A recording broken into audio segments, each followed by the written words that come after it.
parfois on oublie qu'en tant qu'agent public, on est la première réflexion ou bien l'impression que le public a de ce qu'on appelle l'État.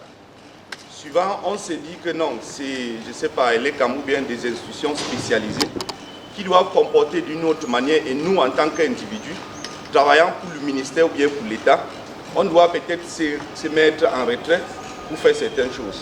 Nos comportements dans les quartiers, dans les rues, dans les taxis, renvoient certains messages auprès du public. Et c'est pour cela d'ailleurs que parfois, quand vous dites que moi je travaille au ministère, on vous dit que ah, vous du ministère. Parce qu'on regarde ce que vous êtes en train de faire de manière quotidienne et on essaie un peu de voir ce qui est l'État. Donc pour nous, il y a 4 choses que nous devons faire, des gestes assez simples.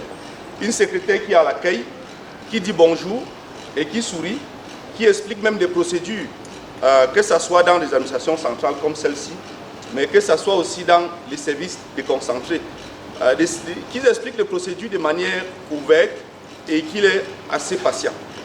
Ce n'est pas seulement de vertu qu'on doit retrouver chez l'agent public, mais aussi partout ailleurs. Nous savons que le service au Cameroun, nous vivons dans les quartiers. Avant de travailler au ministère, on est Camerounais, on vit dans la société. On voit ce qui se passe. D'habitude, vous avez besoin même d'un service, vous servez l'État ailleurs, et les autres se comportent comme si vous devez les supplier. Et là, ça frustre les citoyens. En tant que citoyen, mais en tant qu'agent public, vous devrez savoir que non, ce n'est pas seulement lors de périodes électorales où vous allez dire. La deuxième des choses, c'est des rumeurs. C'est que nous disons souvent des fake news. Certains parmi nous sont appelés à gérer l'information qui est assez importante. Certains, ils prennent même l'attitude de partager certaines informations confidentielles, même avec soit les épouses, soit les enfants, soit les ménagères. Et ça prête souvent à la confusion. Ceux qui n'ont pas bien compris, ils vont transmettre d'ailleurs, on va dire que c'est mon patron qui travaille au ministère qui m'a dit que. Et là, ça frustre non seulement celui qui est à l'extérieur, mais certaines personnes se disent, si c'est quelqu'un qui travaille au ministère qui a dit ça, ça ne vaut même pas la peine de voter. Et vous savez que si on ne vote pas, qu'est-ce que ça fait? Ça fragilise notre démocratie, ça fragilise l'État, l'institution publique. Donc parfois ce n'est pas seulement la question des institutions comme l'ECAM ou bien le MINAT comme on le cite souvent, mais c'est nous tous. Mais autre chose que nous devons faire, c'est qu'il y a des petits clichés. Nous tous nous savons, parfois on l'utilise dans des petits langages courants. Ah, celui-là, il est comme ça. Non, j'ai grandi ça en sachant que celui-ci, il est comme ça. Des petits mots qu'on envoie comme ça, ce sont des petites piques qu'on se dit, oui, ça ne devrait pas créer de frustration. Mais je vous dis, quand quelqu'un sort de là, il vous dit, on m'a dit ceci, donc ça ne vaut pas la peine. Moi, je ne vois pas pourquoi. En troisième axe, on va toujours dire le professionnalisme et la neutralité.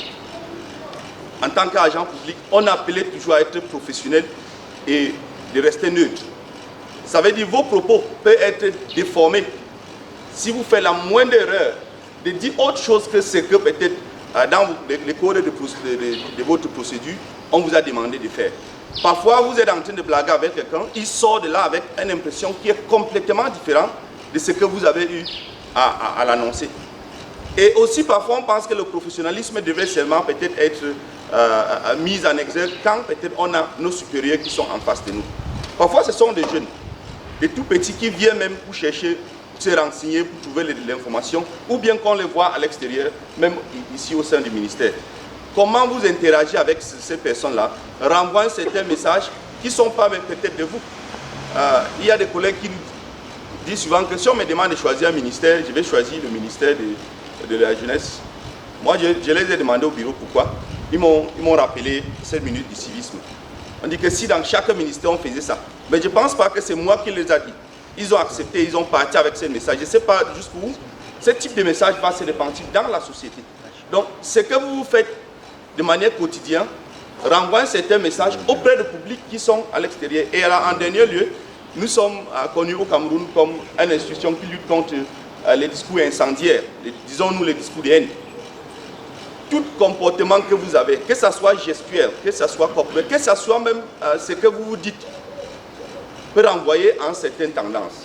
Vous pouvez avoir des divergences d'idées. Mais comme nous on dit souvent, on peut être unis dans notre diversité. Ça ne voudrait pas dire que parce que je ne suis pas d'une communauté A ou bien B, je dois traiter les gens qui viennent d'ailleurs. Et je vais prendre un petit exemple. Une usagère qui arrive dans un service, qui constate qu'il y a deux collègues qui sont en train de causer à une patois, disons-nous comme ça, à une dialecte, à une langue nationale, qui se dit, ok, ça ce sont des langues du Cameroun, mais ça c'est pas des langues officielles. Lui se sent déjà que, est-ce qu'on va même me recevoir? Il commence à créer des doutes. Même si on le reçoit après, lui se dit, non, peut-être, moi j'ai eu la chance. Donc, les discours que nous tenons envers ceux qui sont là en train de chercher des services auprès même du ministère, des discours que nous avons, pas seulement au ministère, mais à l'église, au marché, vous ne cessez pas d'être l'agent public quand vous êtes hors de cet immeuble. Vous ne cessez pas d'être l'agent public quand vous êtes dans le quartier.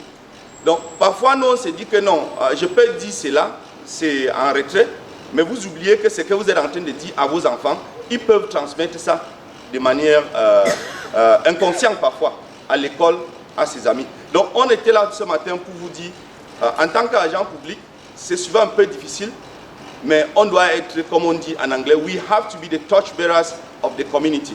We don't have to stay back and say, no, I am just a civil servant when I go to the ministry, but I have to also be that person who incarnates the state, even when I'm sleeping. So, which means that before I speak, I think. Before I engage the public, I look at the impact of what those words I'm going to say will happen.